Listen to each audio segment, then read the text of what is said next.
नमस्कार. आता cap round 2चे form भरून झालेले आहेत आणि पहिला महत्त्वाचा मुद्दा म्हणजे बऱ्याच पालकांना वाटतं की पहिल्यामध्ये नंबर नाही लागला किंवा खालचं कॉलेज लागलं तर दुसऱ्यामध्ये किंवा तिसऱ्यामध्ये किंवा चौथ्यामध्ये लागेल. तर मी तुम्हाला पहिला महत्त्वाचा मुद्दा सांगतो की आता कॅप राऊंडमध्ये कट ऑफमध्ये फार चेंज होणार नाही. हार्डली 0.25% कट ऑफ लोअर होतील. थोडाफार फायदा जे जेईची मुलं आहेत त्या जेईच्या मुलांना फायदा होईल, त्यांचे कट ऑफ थोडेसे पडणार आहेत. पण सी ई टीची जी मुलं आहेत त्यांचं कट ऑफ काही कॅप 2 कॅप 3 कॅप 4ला जास्त पडत नसतेत. फार तर त्या कॉलेजला जिथं कॉम्प्युटर मिळाले तिथं तुम्हाला IT मिळेल किंवा ENTCचं AIDS होईल.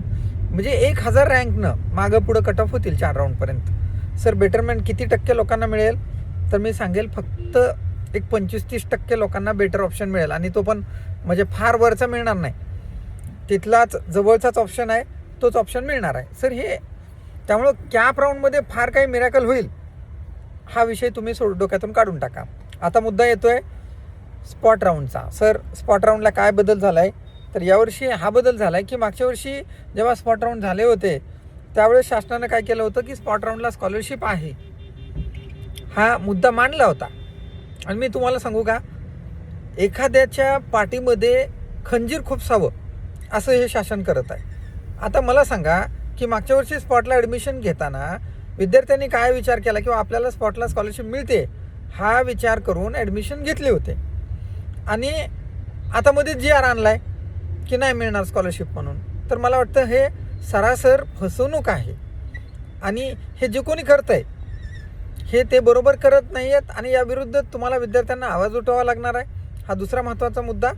आता आपण याची इम्पॅक्ट काय होणार आहेत तर मी तुम्हाला सांगतो. पहिला इम्पॅक्ट तर हे वरच्या जागा ह्या फ्रॉडच्या पोरांनी घेतल्यामुळं आता ही फ्रॉडची पोरं काही बाहेर निघत नाहीत जोपर्यंत त्यांच्यावर काहीतरी कायदेशीर ॲक्शन होणार नाही. तपास यंत्रणेनं सुरू केलेला आहे आणि यांचा तपास सुरूच आहे. पण यांनी आजच्या डेटला ॲडमिशन घेतलेले आहेत, फ्रीज केलेलं आहे बऱ्याच लोकांनी. फर्स्ट राऊंडलाच बऱ्याच लोकांनी म्हणजे आमचा कंटिन्युअस वॉच आहे, या लोकांनी बऱ्यापैकी जागा अडवलेल्या आहेत. नॉर्मली स्पॉट राऊंडला जागा यायच्या कुठून तर जी जेईची मुलं होती ती जेईची मुलं काय करायची, ती जेईची मुलं एक जागा इकडं कॅपमध्ये घ्यायची आणि एक जागा तिकडे घ्यायची आणि चौथ्या राऊंडला ती NIT IITला जायची.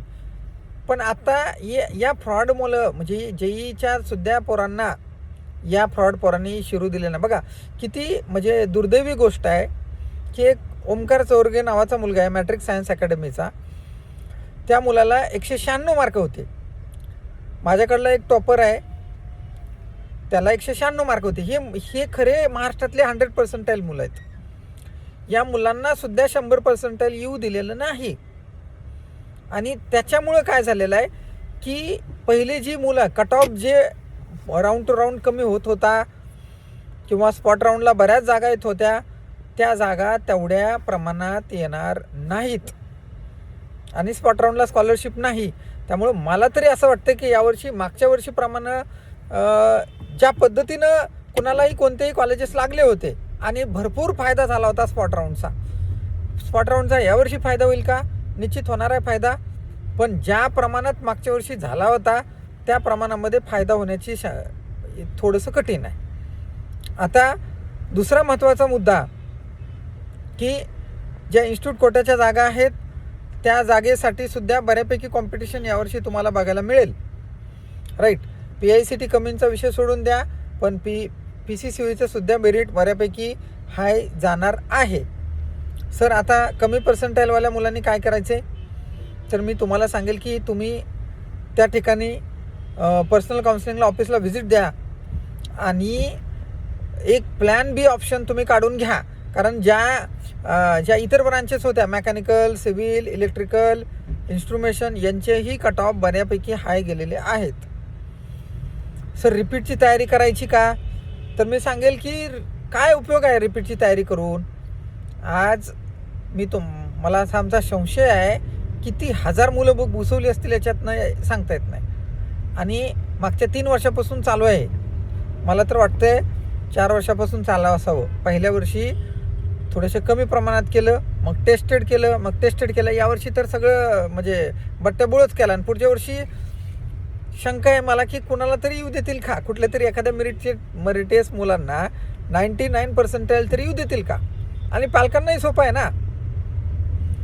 जर 12 लाखातच 99% येत असतील तर क्लासला 4-5 लाख रुपये कशाला घालवायचे आहेत. बरोबर आहे का नाही. काय गरज आहे का घालवायची. काय गरज नाही घालवायची. सिम्पल आहे. फॉर एक्झाम्पल VIT कॉलेज आहे, 3 पट फी दिली तर 25 लाख रुपये होते ना. कशाला द्यायचे 25 लाख रुपये. हे आपण ह्या CET सेललाच पैसे देऊ, राईट. आणि याचे इम्पॅक्ट आपल्या ॲडमिशन प्रोसेसवर दूरगामी होणार आहेत. Everyone is going to affect from this. So याच्या विरोधात तुम्ही आवाज उठवा. हा पहिला मुद्दा. आणि सोबत जे रिपीटर्स मुलं आहेत त्या मुलांना तर मी सांगेल की तुम्ही तर यांचा पिछा सोडू नका. हे जे कोणी नेते असतील, जे कोणी आमदार असतील, जे कोणी मंत्री असतील, जे कोणी संबंधित असतील त्या लोकांनापर्यंत तुमचा आवाज पोचवा, ठीक आहे. अदरवाईज खूप अवघड परिस्थिती होणार आहे.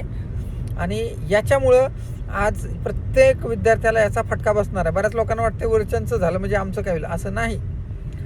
हे सगळ्यांना याचा फटका सर्व विद्यार्थ्यांना बसणार आहे. स्पॉट राऊंडला केलं पाहिजे का, तर निश्चित केलं पाहिजे. आपण लवकरच काही मीटिंग्स घेऊया त्याच्याबद्दल. सो याला आजचा व्हिडिओ मी इथंच थांबवतो. धन्यवाद.